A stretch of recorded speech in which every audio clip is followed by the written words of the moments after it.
When photography restoration expert Margaret Winters first examined the faded class photograph from St. Mary's boarding school, she believed it would be just another routine assignment. The sepia-toned image displayed 32 children lined up on limestone steps in their crisp and proper Victorian attire. However, when Margaret enhanced the resolution and zoomed in on the feet of 8-year-old Alice Granger, her discovery made her hands tremble. Through the worn leather of the little girl's shoes, skeletal toes were distinctly visible, pressing against the fabric as if struggling to break free. Alice had vanished from the school that same year, and somehow her name had been entirely erased from all official records. Before we continue, please subscribe to Make My Day and let me know in the comments where you are watching from. Over her 15-year career, Margaret Winters had restored thousands of historical photographs, but none had ever made her question her own sanity quite like this one.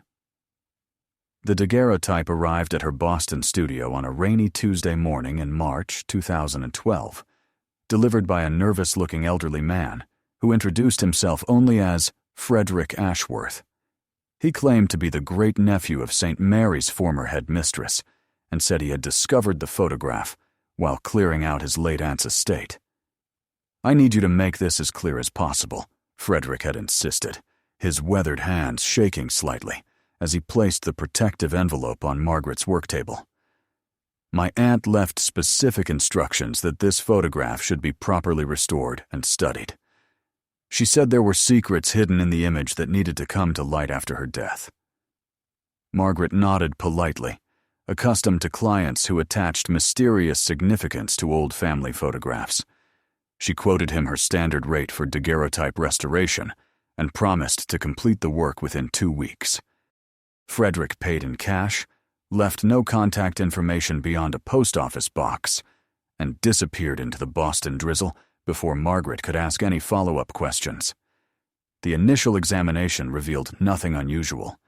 The photograph depicted a typical Victorian-era school portrait, taken sometime in the spring of 1895, according to the faint inscription on the reverse. 32 children were arranged in 4 neat rows on the front steps of an imposing Gothic revival building. The girls wore identical dark wool dresses with white collars, while the boys sported matching suits with short pants and tall socks. A stern-looking woman in her 50s, presumably the headmistress, stood at the left side of the group with her hands clasped behind her back. Margaret began the restoration process using her standard digital enhancement techniques. She carefully scanned the daguerreotype at an extremely high resolution and then commenced the painstaking work of removing dust, scratches, and age spots, while gradually improving contrast and clarity. The children's faces slowly emerged from the sepia haze with startling detail. She could see the careful braids in the girl's hair, the serious expressions demanded by Victorian photographers, and even the individual buttons on their clothing. It wasn't until the 3rd day of work that Margaret noticed something peculiar about one specific child in the front row. A small girl with auburn ringlets and a faint smile stood second from the left, her hands folded primly in front of her dark dress. Unlike the other children, who all looked directly at the camera with typical Victorian stoicism, this girl seemed to be gazing slightly downward, as if examining something at her feet. Margaret zoomed in on the child's face and enhanced the resolution further. According to her digital measurements, the girl appeared to be about 8 years old, with delicate features and unusually pale skin, even by 19th century photographic standards. There was something ethereal about her appearance that set her apart from her classmates, though Margaret couldn't quite pinpoint what made her seem different. Curiosity drove Margaret to examine every detail of the mysterious girl's appearance. She enhanced the image section by section, noting the careful stitching on the child's dress, the small locket hanging around her neck, and the way her hair caught the natural light during the outdoor photography session. When she finally focused on the girl's feet, Margaret's routine restoration work transformed into something that would haunt her dreams for months to come. The child wore simple black leather shoes, the standard footwear for a boarding school student in 1895. But as Margaret increased the digital magnification and applied her most advanced clarity filters, she began to see details that defied logical explanation.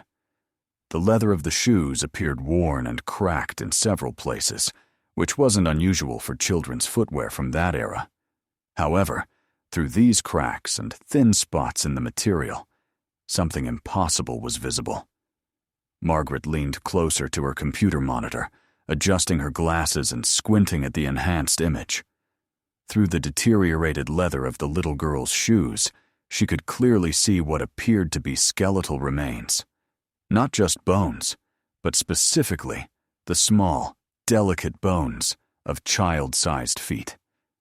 The phalanges, metatarsals, and other foot bones were distinctly visible through the worn shoe material, as if the flesh had somehow decomposed while the child still wore her school uniform. Margaret's first instinct was to assume she had made some sort of technical error during the restoration process. Digital enhancement could sometimes create false details or optical illusions, especially when working with very old photographs. She saved her work and started the entire restoration process again from the original scan, this time being extra careful with her filter settings and enhancement algorithms. The second attempt yielded identical results. No matter how she approached the restoration, the skeletal feet remained clearly visible through the little girl's shoes. Margaret tried adjusting the contrast, modifying the gamma correction, and even reversing some of her enhancement work, but the disturbing detail persisted with crystal clarity. Determined to find a rational explanation, Margaret researched historical photography techniques from the 1890s. She wondered if some unusual chemical process or double exposure could have created the illusion of bones within the shoes. However, her extensive research into daguerreotype methods and Victorian-era photography revealed no plausible technical explanation for what she was seeing. Margaret spent the next several days examining every other detail in the photograph with the same meticulous attention she had given to the mysterious girl's feet. She scrutinized each of the other 31 children, looking for any similar anomalies or impossible details. The rest of the photograph appeared completely normal. Every other child showed typical signs of life one would expect in a school portrait. Slight movement, blur from fidgeting, natural skin tones, and normal proportions throughout their clothing and body parts. Growing increasingly disturbed by her discovery, Margaret decided to research the history of St. Mary's boarding school. She hoped that historical records might provide some context for the strange photograph or explain the presence of the mysterious auburn-haired girl. Her initial internet searches revealed that St. Mary's had operated in Salem, Massachusetts from 1878 until 1942, when it was forced to close due to declining enrollment during World War II. The school's official records, however, proved frustratingly incomplete. Margaret contacted the Salem Historical Society and several local archives, but most of St. Mary's documentation had apparently been lost in a fire that destroyed the school's administrative building in 1938. The few surviving records consisted mainly of financial documents and correspondence with parents, with very little information about individual students. Margaret's breakthrough came when she discovered that the Massachusetts State Archives held copies of some boarding school inspection reports from the late 19th century. After filing the proper research requests and waiting 2 weeks for approval, she was finally able to examine the state's inspection records for St. Mary's from 1894 through 1896. The official inspection report from May 1895 provided a detailed snapshot of the school during the exact period when the mysterious photograph had been taken. According to the state inspector's notes, St. Mary's housed 34 students that spring, ranging in age from 6 to 16 years old. The inspector had praised the school's academic standards and noted that the students appeared well-fed and properly cared for. However, when Margaret compared the inspection report student roster with the faces in her restored photograph, she discovered a significant discrepancy. The photograph clearly showed 32 children, while the official school records listed 34 enrolled students. More troubling still, when Margaret carefully counted the names on the roster and cross-referenced them with the faces in the photograph, she realized that one particular student was completely absent from the official documentation. Using her enhanced digital restoration, Margaret had been able to identify most of the children in the photograph by comparing their faces with other surviving images and family records. Through painstaking detective work involving genealogical databases and historical societies, she had successfully matched names to faces for 29 of the 32 children. 3 students remained unidentified, including the mysterious girl with skeletal feet. The absence of any official record for this particular child struck Margaret as highly unusual. Boarding schools in the 1890s maintained meticulous records for billing and legal purposes. Every student's enrollment, tuition payments, family contact information, and academic progress were carefully documented. The complete absence of any paperwork related to the auburn-haired girl suggested something far more sinister than simple clerical oversight. Margaret's investigation took on an increasingly urgent tone as she delved deeper into St. Mary's history. She contacted descendants of former students, searched through family archives, and even hired a professional genealogist to help trace the identities of the 3 unidentified children. The genealogist successfully located records for 2 of the unknown students, both of whom had apparently lived normal lives after leaving St. Mary's and could be traced through marriage records, census data, and death certificates well into the 20th century. The 3rd child, however, remained completely untraceable. Despite exhaustive searches through birth records, family genealogies, and historical databases, no evidence of her existence could be found outside of the single photograph. It was as if she had materialized at St. Mary's just long enough to appear in the class portrait, then vanished without leaving any trace in the historical record. Margaret's obsession with solving the mystery began to interfere with her other restoration projects. She found herself staying late at the studio night after night, staring at the enhanced image and trying to understand how a child could appear so clearly in a photograph while leaving no other evidence of her life. The skeletal feet visible through the worn shoes seemed to mock her attempts at rational explanation. 3 weeks after beginning the restoration, Margaret made a decision that would change the entire direction of her investigation. She decided to travel to Salem, Massachusetts, to visit the site where St. Mary's boarding school had once stood. Perhaps examining the physical location would provide clues that couldn't be found in historical documents or digital enhancements. The drive to Salem took Margaret through the New England countryside on a crisp April morning. Spring was just beginning to touch the landscape with small green buds appearing on the maple and oak trees that lined the rural highways. As she drove, Margaret found herself thinking about the 32 children in the photograph and wondering what their daily lives had been like at St. Mary's more than a century earlier. Salem had changed dramatically since the 1890s, but Margaret was able to locate the former school grounds using historical maps and property records. St. Mary's had been built on a hill overlooking the town, surrounded by several acres of what had once been farmland. The original Gothic Revival building had been demolished in 1953, but the limestone foundation and front steps where the photograph had been taken were still partially intact.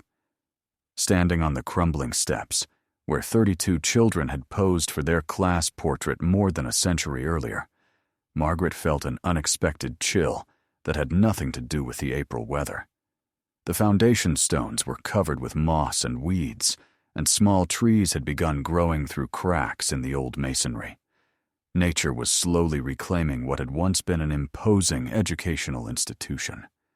Margaret walked the entire perimeter of the old foundation, taking photographs and measurements that she hoped might provide additional context for her restoration work. Near what had apparently been the rear of the building, she discovered something that made her pulse quicken with excitement and fear. Hidden beneath a tangle of vines and fallen leaves, Margaret found a small section of wrought iron fencing that had somehow survived the decades since the school's demolition. The fence was decorative rather than functional, designed to border what had probably been a small garden or memorial area. Most of the iron posts had rusted away or been removed, but one section remained upright, and attached to it was a small, weathered metal plaque. Margaret carefully cleared away the vegetation and debris to read the inscription on the plaque. The metal was heavily corroded, but she could still make out most of the text. In memory of those lost too soon. Below this inscription was a list of names, though many were too deteriorated to read clearly. However, one name near the bottom of the list was still partially legible. Alice Granger, age 8, taken 1895. The discovery of the memorial plaque provided the first tangible proof that something tragic had transpired at St. Mary's, precisely during the period when the class photograph was captured. Margaret photographed the plaque from various angles and meticulously transcribed all legible text. Returning to her hotel that evening, she immediately began investigating the name Alice Granger in connection with St. Mary's boarding school. Her initial online searches yielded nothing, consistent with the pattern of missing records that had plagued her investigation from the start. However, a breakthrough occurred when Margaret broadened her search to include local Salem newspapers from 1895. The Salem Observer, a weekly publication covering local news during that era, contained several references to unusual events at St. Mary's during the spring of 1895. The first newspaper article, dated April 23, 1895, was brief yet disturbing. Mysterious illness strikes St. Mary's student. It reported that an 8-year-old girl at the boarding school had fallen gravely ill with symptoms local physicians found challenging to diagnose. The child was described as having grown increasingly pale and weak over several days, her condition seemingly worsening despite medical attention. A follow-up article from May 7th provided additional details. St. Mary's student's condition deteriorates. This piece noted that the unidentified girl's illness had progressed in ways that baffled medical experts. Her skin had become almost translucent, and she appeared to be wasting away despite being provided proper nutrition and care. The article mentioned that several other students reported seeing the sick child wandering the school halls at night, though the headmistress insisted the girl had been confined to the infirmary. The final newspaper reference appeared in the May 21st edition. Unexplained disappearance at local school. This article reported that the mysteriously ill student had vanished from St. Mary's without explanation. School officials claimed the girl had been removed by her family for treatment elsewhere, but refused to provide any details regarding her identity or destination. The article noted that no family members had been seen visiting the school, and local residents questioned the official explanation.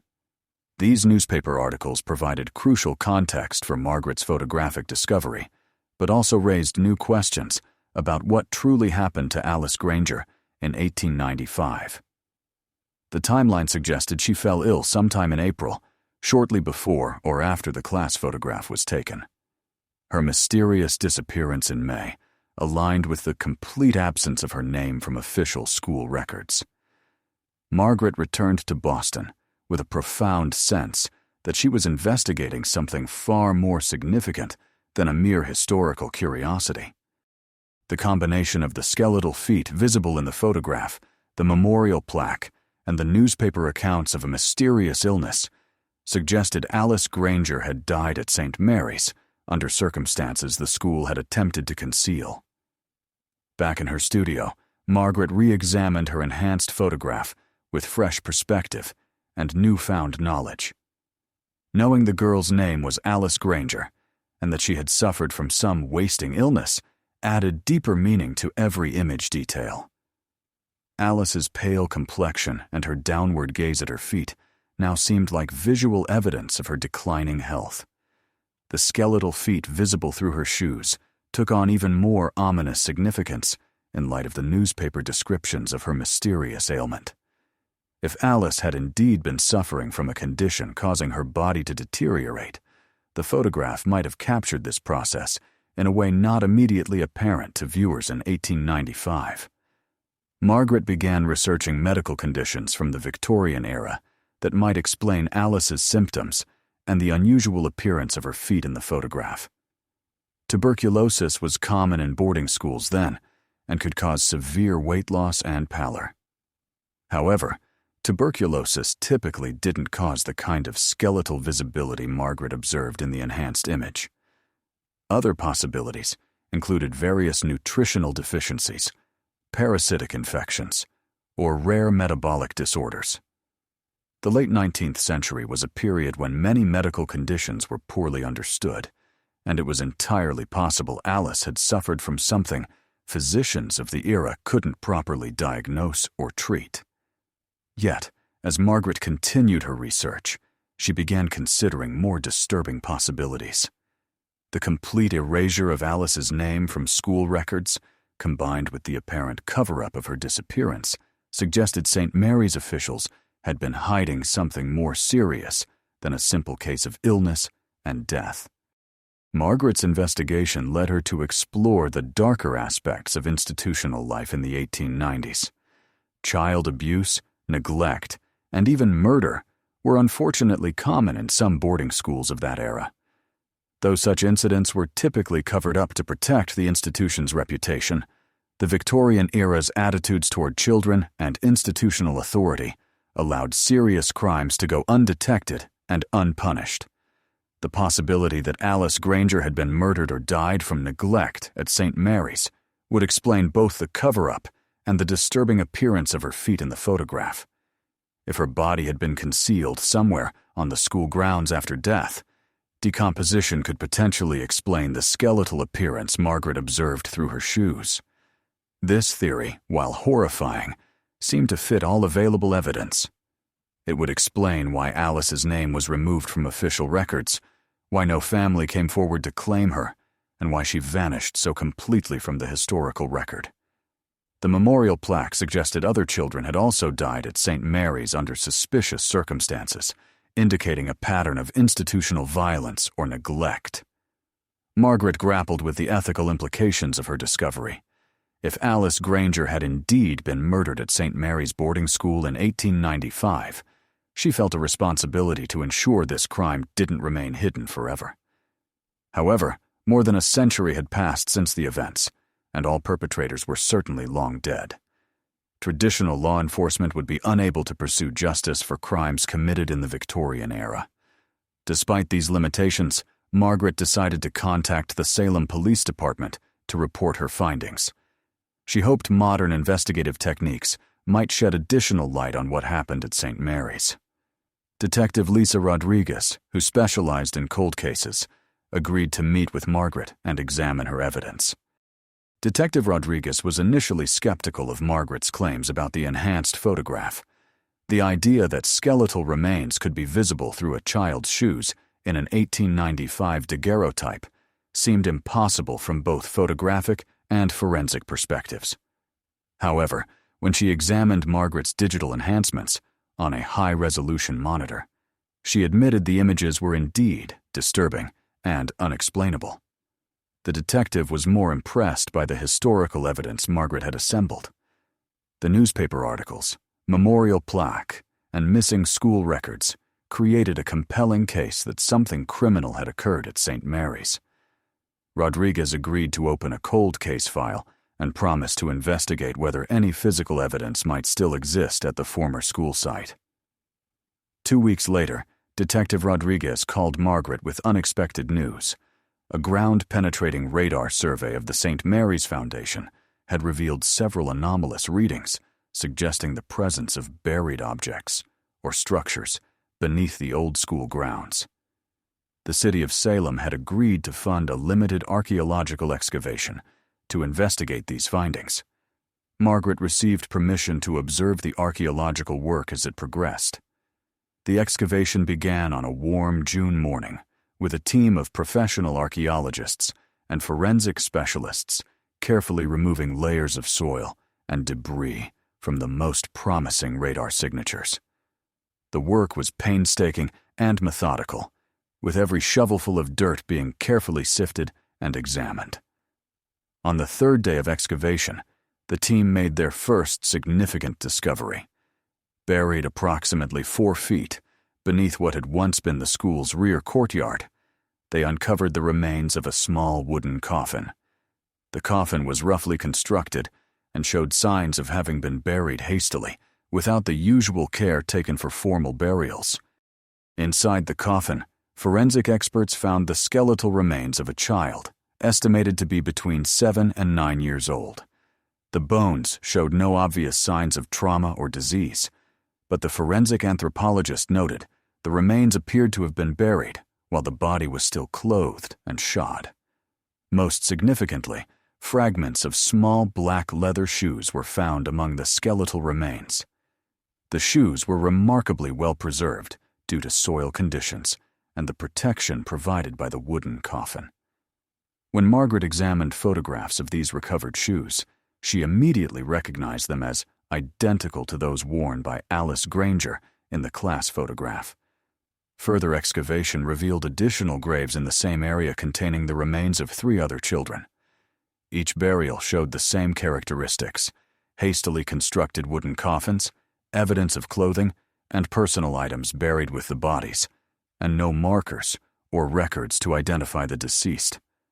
The children's ages ranged from 6 to 12 years old, and forensic analysis suggested they had all died sometime in the 1890s. The discovery of multiple child graves beneath St. Mary's boarding school grounds confirmed Margaret's worst suspicions about what had happened there over a century earlier.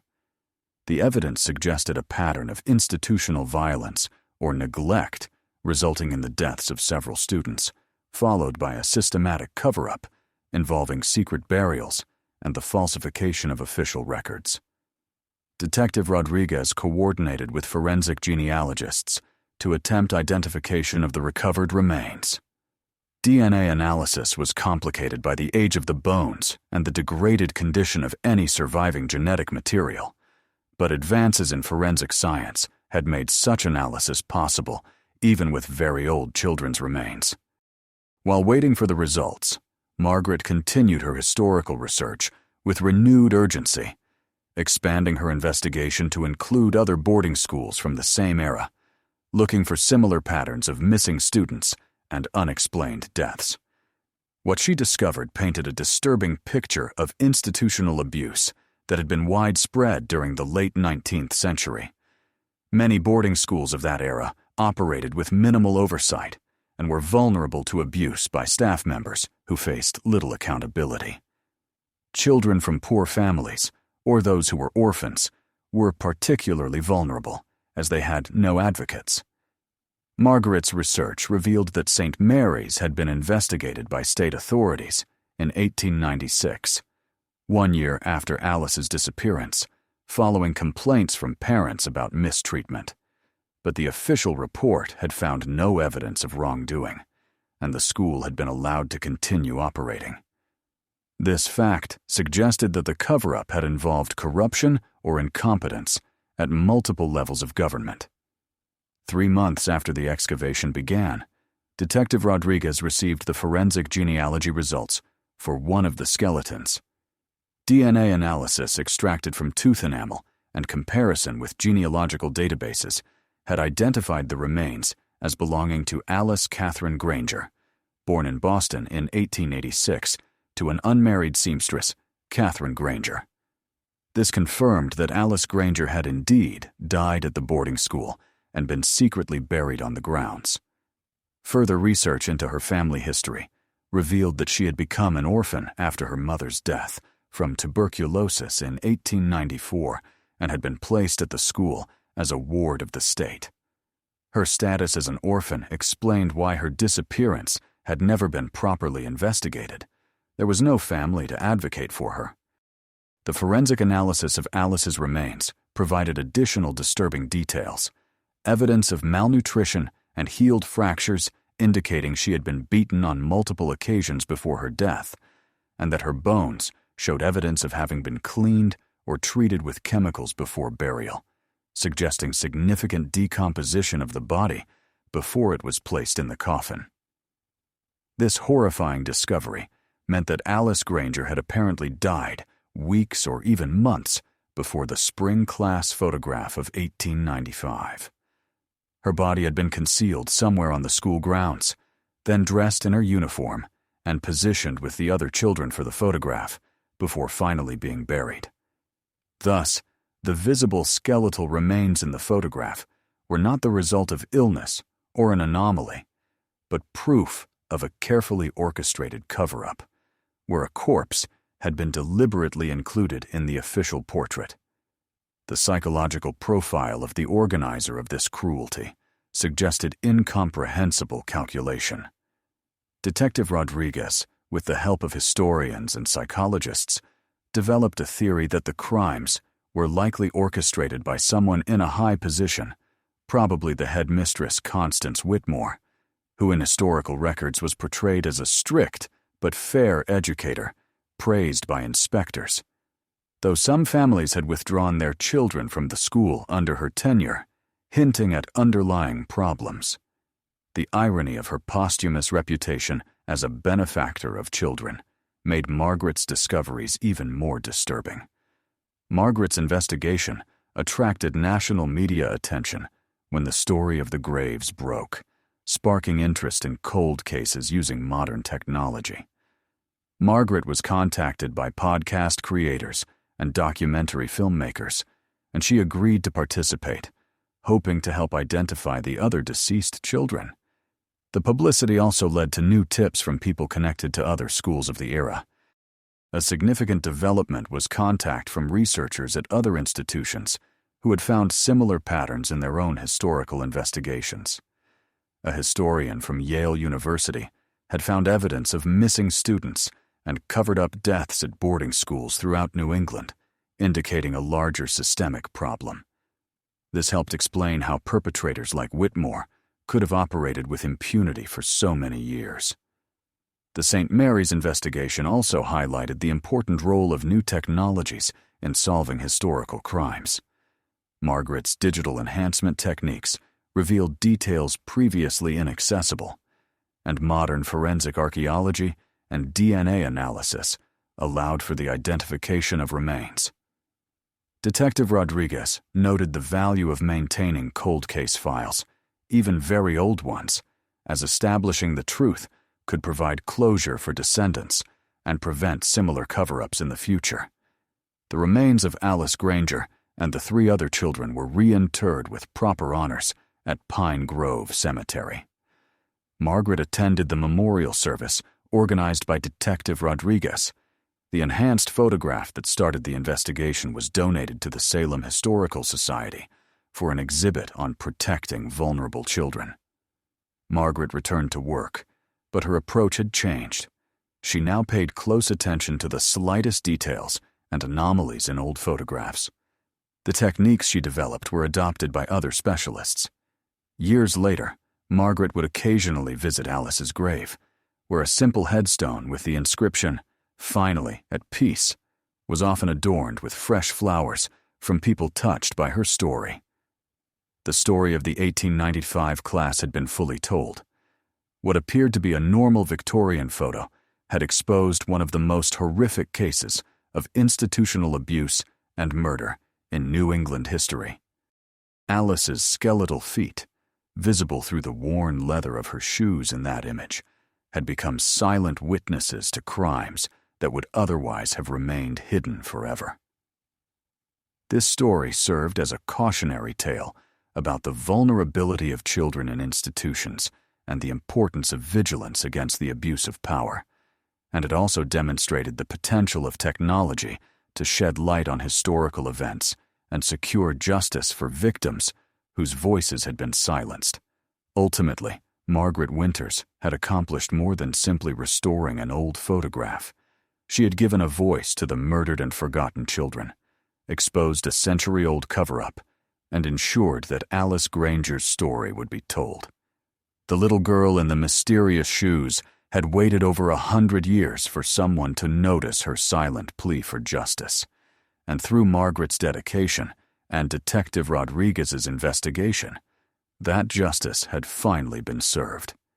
The enhanced photograph remained a powerful reminder that every historical image contains layers of meaning, and sometimes the most important stories are hidden in the smallest details, waiting for someone with the right tools and determination to bring them to light. Alice Granger's story proved that the truth, no matter how carefully concealed, will eventually find a way. But Margaret's investigation was far from over. 3 months after Alice's reburial, she received an unexpected phone call that opened a completely new chapter in the St. Mary's mystery. The caller identified herself as Dr. Victoria Hartwell, a forensic anthropologist from Harvard University, who had been following the media coverage of Margaret's discoveries. Dr. Hartwell explained that she had been studying similar cases throughout New England and believed that the work at St. Mary's had uncovered something much larger than a single boarding school scandal. She suspected an organized network of institutional abuse that spanned multiple states and lasted for decades. Her research had revealed disturbing patterns at boarding schools, orphanages, and reformatories throughout the northeastern United States during the late 1800s and early 1900s. Children disappeared with alarming frequency, always with official explanations, claiming they had been transferred elsewhere or returned to family members. But many of these children had likely been murdered and secretly buried on institutional grounds. The techniques used at St. Mary's, the systematic erasure of records, secret burials, corruption of official investigations, all appeared at other institutions from the same period, suggesting that Constance Whitmore was part of something much bigger. Margaret agreed to collaborate with Dr. Hartwell on expanding their investigation. The anthropologist had already identified 12 other institutions across New England with similar disappearances and believed that ground-penetrating radar surveys might reveal additional burial sites. Their first joint investigation took them to the former site of Riverside Academy in New Hampshire, a boys' reformatory that operated from 1872 until 1928. Historical records showed that 37 students had allegedly been transferred to other facilities during the 1890s, but Dr. Hartwell's research found no verification of these transfers in the documentation of the supposed destination institutions. At the Academy site, now a public park, ground-penetrating radar survey revealed multiple anomalies consistent with buried objects, and a large rectangular area behind the former dormitory showed readings suggesting the presence of dozens of individual graves arranged in regular rows, characteristic of an unmarked cemetery. While waiting for approval for excavations at Riverside, Margaret continued her photographic research, applying her techniques to images from 6 other schools with suspicious disappearances. Her enhanced digital analysis revealed disturbing anomalies in several photographs. In particular, a group photograph from 1897 from Hillrest Seminary in Vermont, showing 43 students, revealed that 3 children in the back row, partially obscured by classmates, upon magnification displayed the same skeletal abnormalities as Alice. Decomposed tissue was visible through their clothing. Even more disturbing, these 3 children appeared in the school's official enrollment records from 1896, but their names had been crossed out and marked as transferred in handwriting that differed from the rest of the document. The implication was that these children had died during the 1896 academic year, but their bodies had been preserved and positioned for the following year's group photograph before being secretly buried. Similar patterns emerged in photographs from other institutions. At Greenwood Home for Girls in Maine, Margaret's enhancement of an 1894 portrait revealed two students whose faces showed the unmistakable pallor and sunken features of death, though they had been carefully positioned and dressed to appear alive for the photograph. At Fairfield Industrial School in Massachusetts, a sports team photograph from 1898 included what appeared to be the decomposed remains of a young boy wearing the school's athletic uniform. The systematic use of corpses in official institutional photographs suggested a level of psychological manipulation that went far beyond simple murder and cover-up. Someone had been deliberately creating false documentation that portrayed murdered children as alive and healthy, while simultaneously erasing their names from official records. The photographs were being used as tools of deception to maintain the institution's reputations while concealing their crimes. Dr. Hartwell's analysis of the institutional connections revealed that all the affected schools had been inspected by the same state official during the 1890s, Inspector Hamilton Pierce, who had been responsible for evaluating boarding schools, orphanages, and reformatories across New England from 1888 until his death in 1902. Pierce's inspection reports had consistently given favorable ratings to institutions where Margaret's photographic analysis had revealed evidence of systematic murder. Further research into Hamilton Pierce's background revealed that he had accumulated significant personal wealth during his tenure as a state inspector, despite receiving only a modest government salary. Property records showed that Pierce had purchased a large estate in Newport, Rhode Island, in 1895, the same year Alice Granger had been murdered at St. Mary's. This timing suggested that Pierce had been receiving payments in exchange for covering up institutional abuse.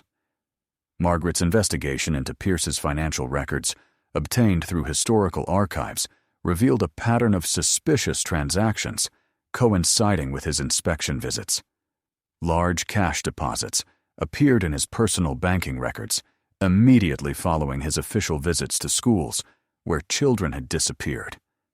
The amounts varied, but were consistently substantial enough to suggest systematic bribery rather than occasional corruption. The evidence pointed to an organized conspiracy involving institutional administrators, state inspectors, and possibly other officials who had collaborated to murder vulnerable children while maintaining a facade of legitimate educational and reformatory work. The targeted children were typically orphans, wards of the state, or offspring of families too poor or powerless to investigate their disappearance. Dr. Hartwell's research team, which now included forensic accountants and criminal historians, began mapping the full scope of what they termed the New England Institutional Murder Network. Their preliminary analysis suggested the conspiracy had been responsible for the deaths of at least 200 children across 15 institutions between 1888 and 1905. The motivation for these systematic murders remained unclear. The financial records suggested the conspirators had profited, but the amounts didn't seem sufficient to justify the enormous risks. Dr. Hartwell theorized that the killings might have been motivated by a combination of financial gain, psychological gratification, and institutional control. One disturbing possibility was that the murdered children had been used for more than just photographic deception. Historical medical records from the late 19th century showed that several teaching hospitals and medical colleges in the region had received unusually large numbers of cadavers for anatomical study during the same period. Children were disappearing from area institutions. The cadaver trade was poorly regulated then, and it was possible that murdered children were being sold to medical schools for dissection and research. Margaret's enhanced analysis of institutional photographs provided crucial evidence for this theory. Several images showed children with surgical scars or anatomical abnormalities, suggesting their bodies had been subjected to medical procedures before death. In one particularly disturbing photograph from Riverside Academy, a boy in the front row clearly showed evidence of experimental skull surgery with metal pins and wires visible beneath his scalp. These discoveries suggested the institutional murder network had served multiple purposes: generating revenue through cadaver sales to medical schools, providing subjects for illegal human experimentation, and eliminating troublesome or expensive students. The systematic documentation of these crimes through official photographs indicated a level of organizational sophistication that implied high-level coordination and protection. The investigation took an unexpected turn when Margaret received a package at her studio with no return address. Inside was a leather-bound journal, dated 1893-1898, along with a handwritten note that read, "You're getting close to the truth. This belonged to my great-grandfather. He never talked about his work, but he kept everything." The journal belonged to Dr. Marcus Ashford, who had served as the medical examiner for Essex County, Massachusetts, during the 1890s. His entries provided a first-hand account of his involvement in covering up the institutional murders, including detailed descriptions of how children's deaths were falsified on official certificates and how bodies were prepared for secret burial or sale to medical colleges. One particularly chilling entry from May 1895 described Ashford's involvement in concealing Alice Granger's murder. "Received the Granger girl from St. Mary's today. Whitmore claimed she died of consumption, but the injuries are clearly from beatings. Prepared the certificate as requested. Body will be preserved for the school photograph next month, then disposed of with the others. Pierce has arranged for payment of $50 through the usual channels." Additional entries revealed the systematic nature of the conspiracy and the specific roles. Constance Whitmore and other administrators selected victims and orchestrated murders. Hamilton Pierce provided official protection through falsified reports and bribes. Dr. Ashford handled the medical aspects of the cover-up. The journal also revealed the conspiracy had been protected by prominent politicians and business leaders who had invested in the institutions and profited. Most disturbing of all, Ashford's journal indicated the murders had been motivated not just by financial gain, but by a shared ideological belief among the conspirators that certain children were inherently worthless and their elimination would benefit society. The victims had been specifically chosen from orphans, immigrants, and children from poor families viewed as burdens.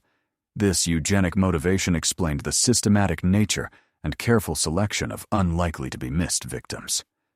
The conspirators had been conducting what amounted to a genocidal campaign against vulnerable children, using their positions to eliminate those considered undesirable while enriching themselves through body sales and fund embezzlement.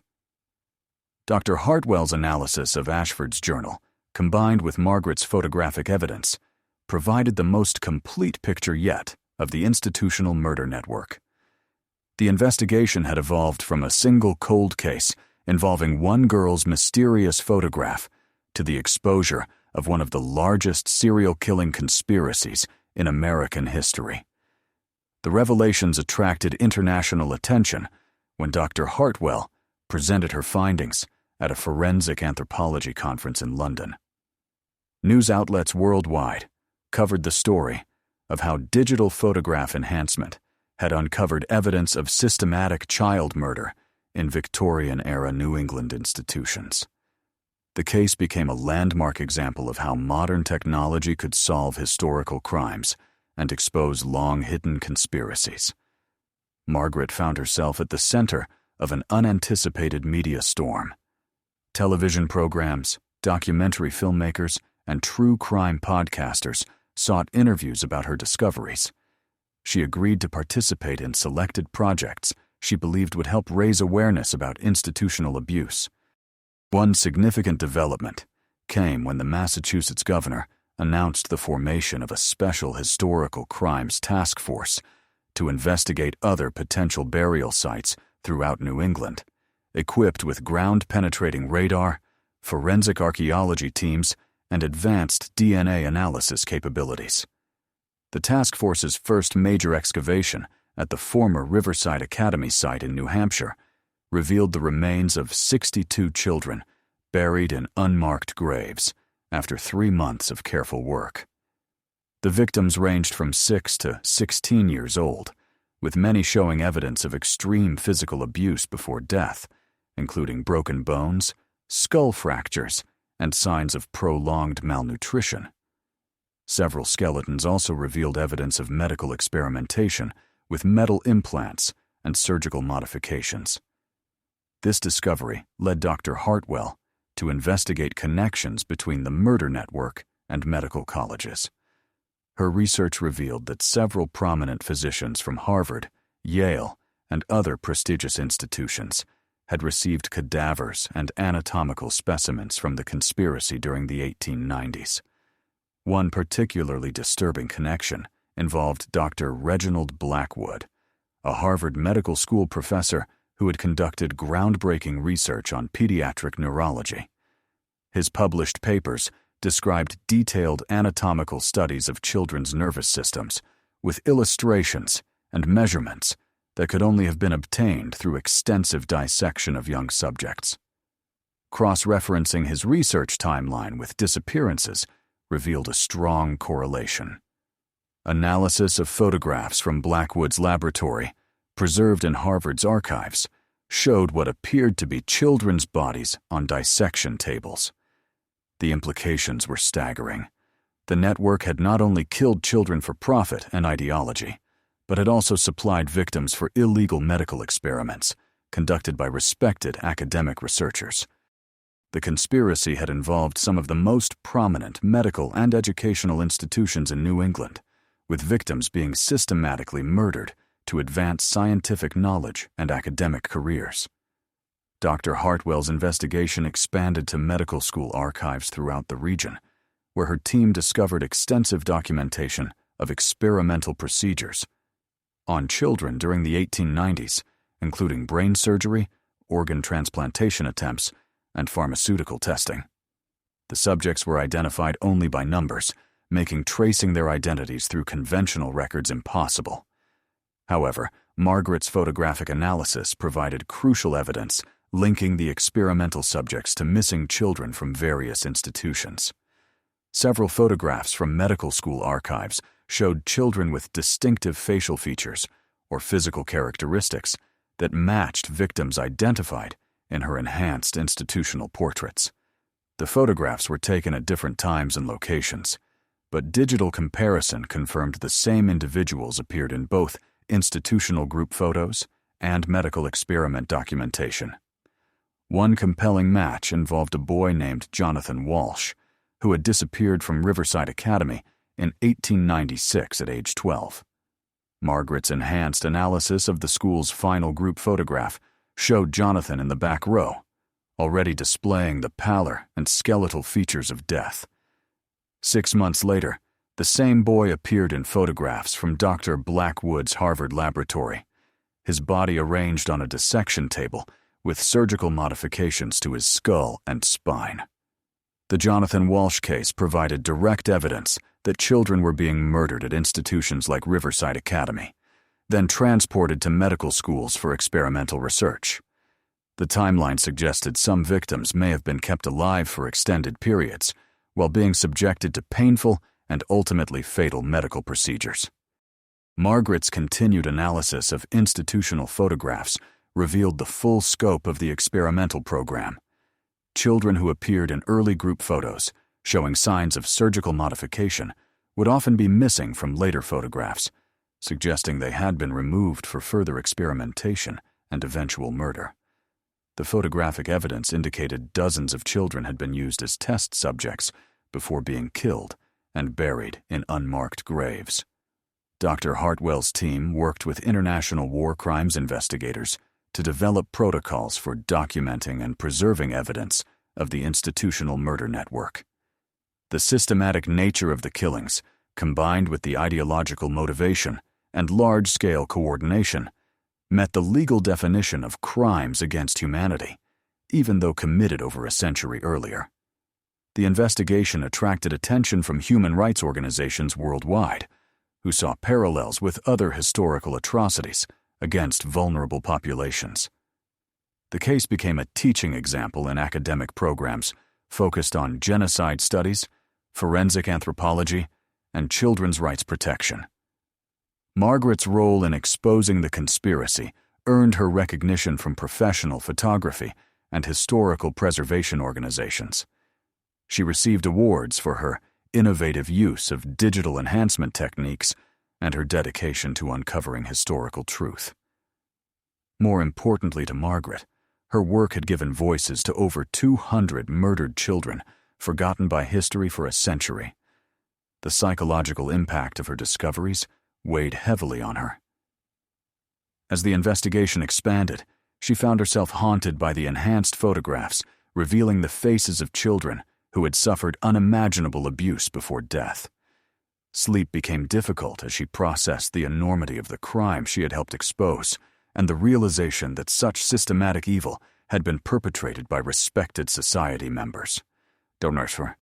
Hartwell arranged for Margaret to receive counseling support from specialists, working with individuals exposed to historical trauma and mass atrocity evidence. The counseling helped Margaret understand that her emotional response was normal and healthy, and that her work was providing crucial healing for the historical wounds left by the institutional murder network.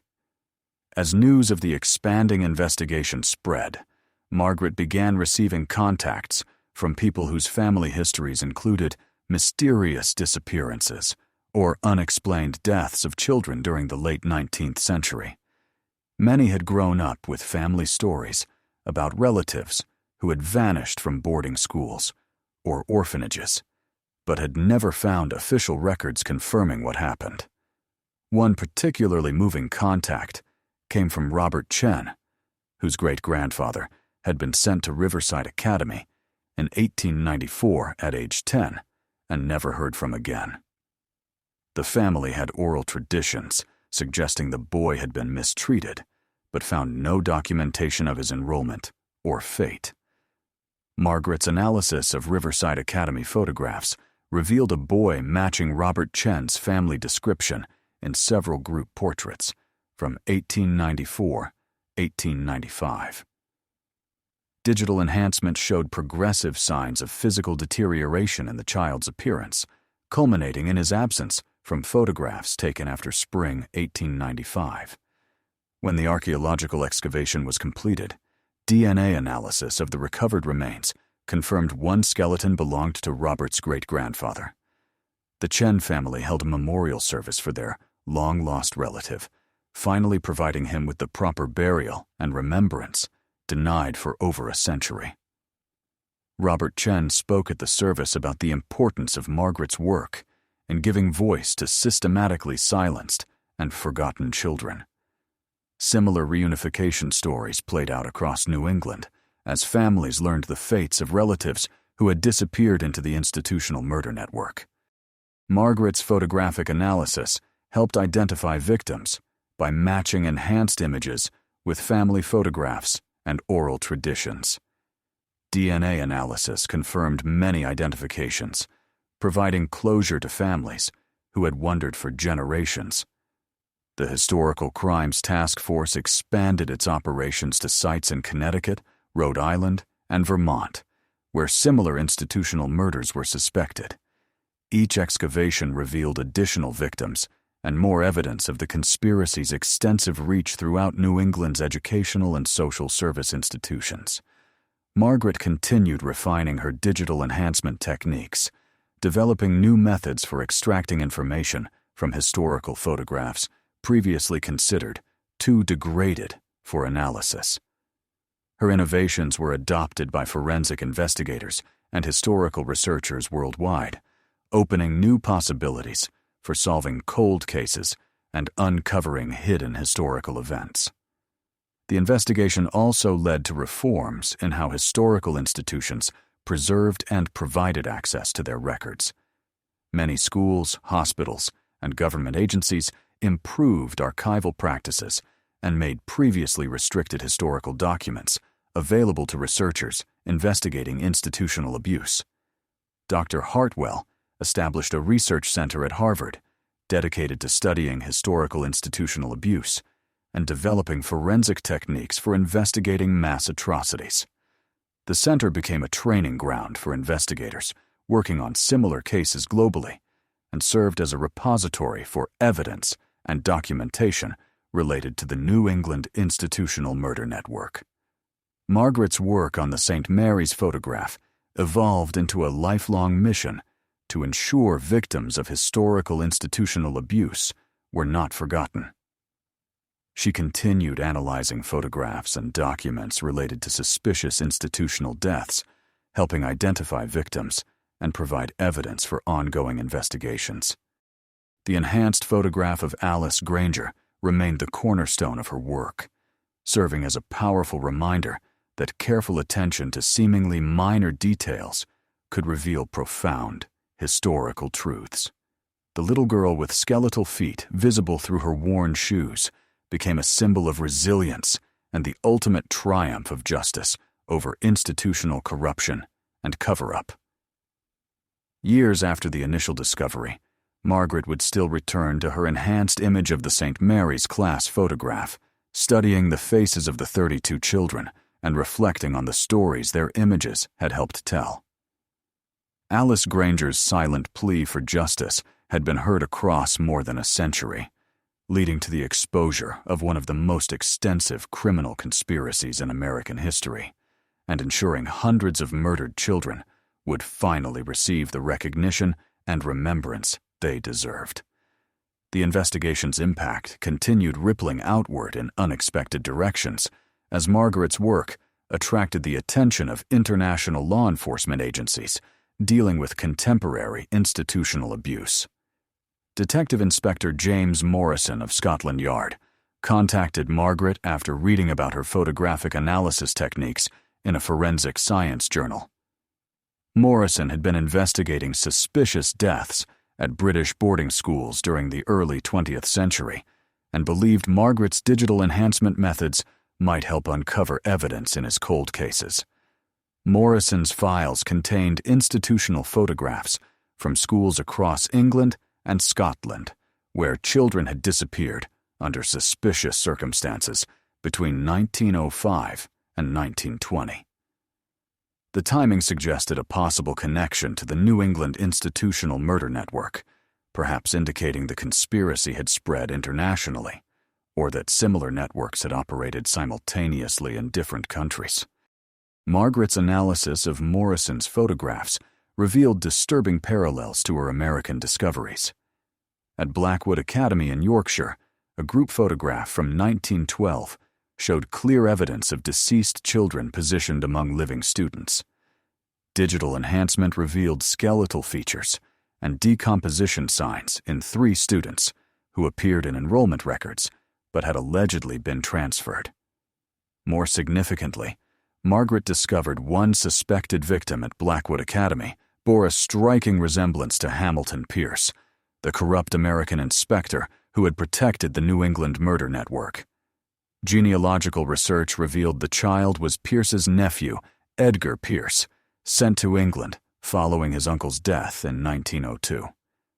The connection suggested surviving members of the American conspiracy had continued operations in Britain, possibly using their knowledge and contacts to establish similar networks in British institutions.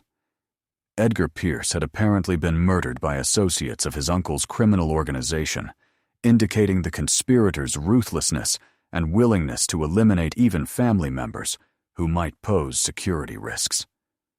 Morrison's investigation expanded to include examination of financial records from British institutions suspected of involvement in the international network.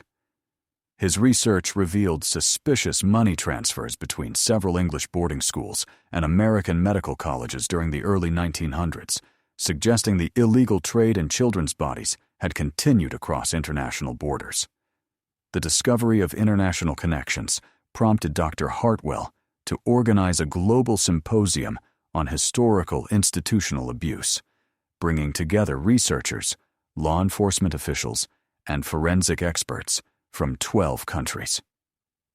The symposium, held at Harvard University in 2015, became the largest gathering of experts ever assembled to study systematic abuse in educational and care institutions. Margaret presented her photographic analysis techniques to an international audience, demonstrating how digital enhancement could reveal evidence of historical crimes invisible to previous investigators. Her presentation included side-by-side comparisons of original photographs with enhanced versions clearly showing evidence of murdered children positioned among living students. The symposium led to the establishment of the International Historical Crimes Database, a collaborative project cataloging and cross-referencing evidence of institutional abuse worldwide. Margaret served on the database's technical advisory committee, helping develop standardized protocols for photographic analysis and evidence preservation. One significant presentation came from Dr. Elena Volkova, a Russian forensic anthropologist who had investigated suspicious deaths at Soviet-era children's institutions. Volkova's research revealed evidence of systematic murder and experimentation at state-run orphanages and boarding schools throughout the former Soviet Union during the 1920s, 1950s. Most remarkably, Volkova's analysis of institutional photographs from Stalin-era facilities showed identical techniques to those discovered in the New England network. Murdered children were positioned and photographed with living students, creating false documentation of their continued existence while concealing their deaths. The parallel methods suggested either direct knowledge transfer between networks or independent development of similar deception techniques. The international scope of institutional murder networks prompted Margaret to expand her analysis beyond English-speaking countries.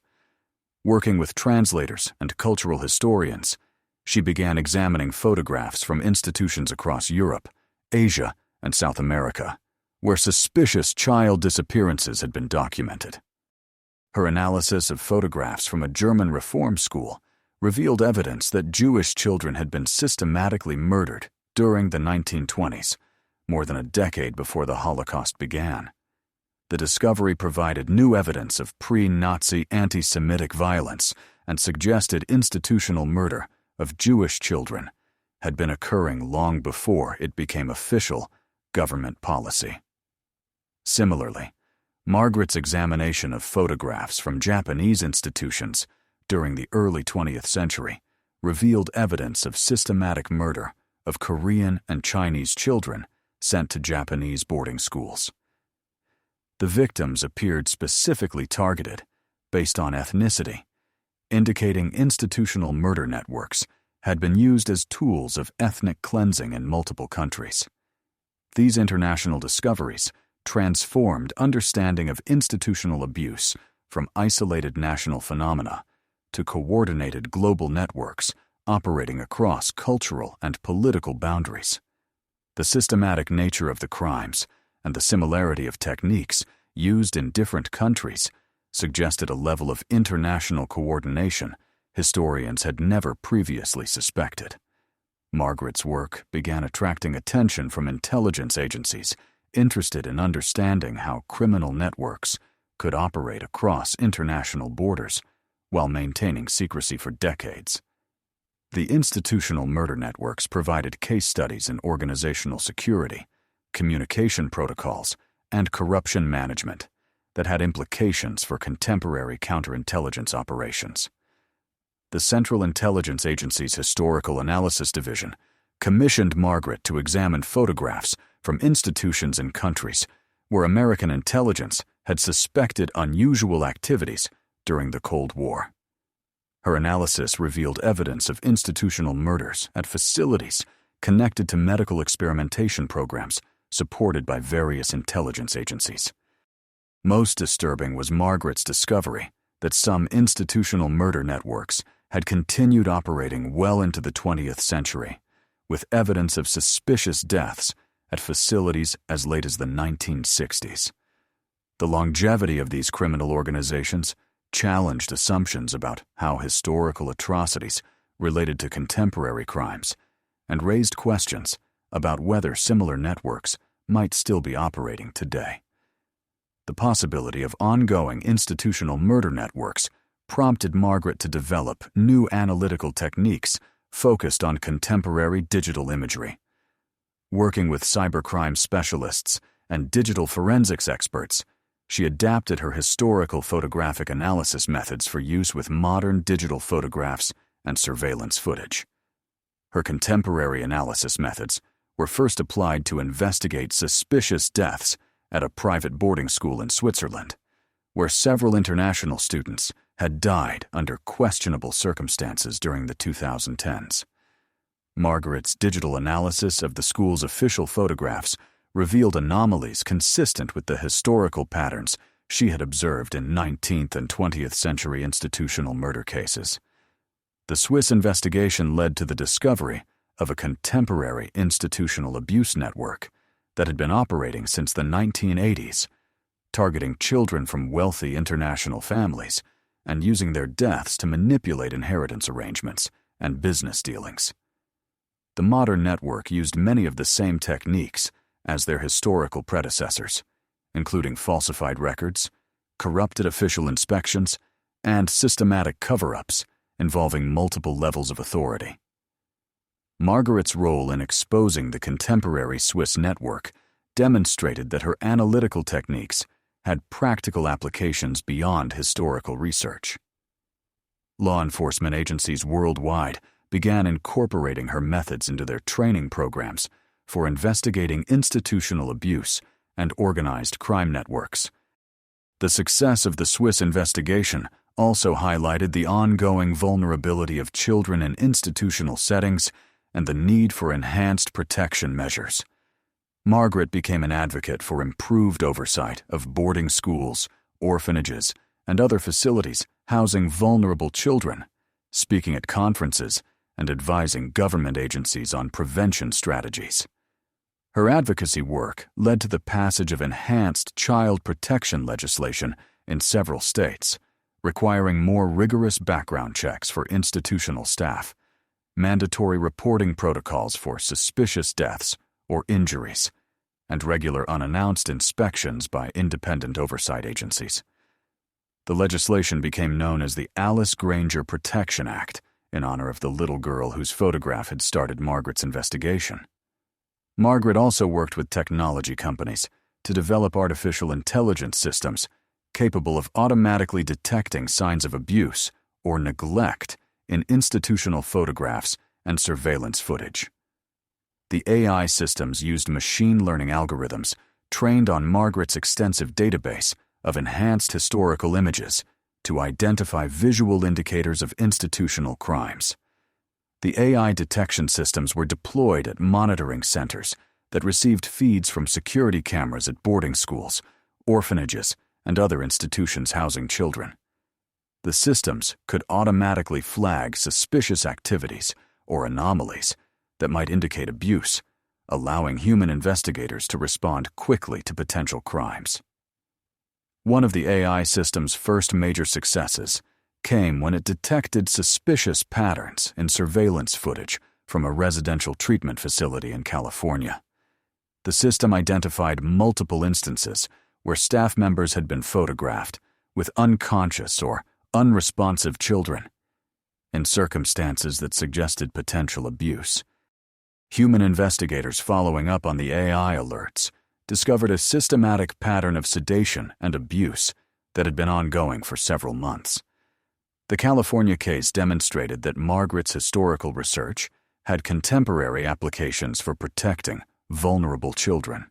Her work analyzing photographs of murdered children from more than a century earlier had led to the development of tools that could prevent similar crimes in the present day. As Margaret's career evolved from historical photography restoration to contemporary child protection advocacy, she never lost sight of the individual children whose stories had driven her investigation. She maintained detailed files on each victim identified through her photographic analysis, ensuring their names, ages, and circumstances of death were preserved for the historical record. Working with genealogists and family historians, Margaret helped establish memorial websites and physical monuments commemorating the victims of institutional murder networks.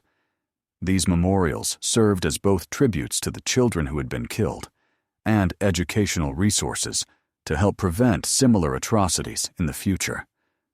The largest memorial was constructed at the former St. Mary's boarding school site in Salem, where Alice Granger and 3 other children had been secretly buried. The memorial featured Alice's name prominently displayed alongside those of all identified victims from the New England institutional murder network, creating a permanent record of their lives and deaths. Margaret spoke at the memorial's dedication ceremony, reflecting on how Alice Granger's photograph had led to the identification and commemoration of more than 400 murdered children across multiple countries and time periods. The little girl with skeletal feet, visible through her worn shoes, had become the catalyst for one of the most significant historical justice investigations in modern times. The memorial dedication was attended by hundreds of descendants of victims, researchers who had contributed to the investigation, and child protection advocates who continued the work of preventing institutional abuse. Margaret was moved by the presence of so many people touched by Alice's story and dedicated to ensuring her sacrifice hadn't been in vain.